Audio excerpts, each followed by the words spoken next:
When I say I gotta cut grass and I respond with a smart mouth, it's because I got a smart brain. And why some may think it's a minuscule amount and wonder why I have on sleeves for heat protection of skin and sun exposure. Come here, let me learn you something. This what I'm cutting with.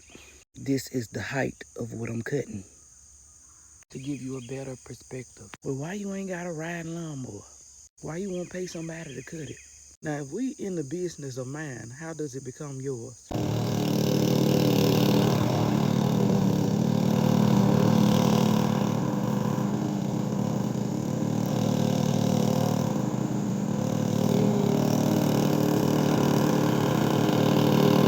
You see, I'm holding clogged up.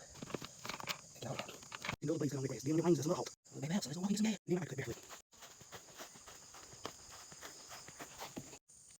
See all of this hay. See how tall that wood.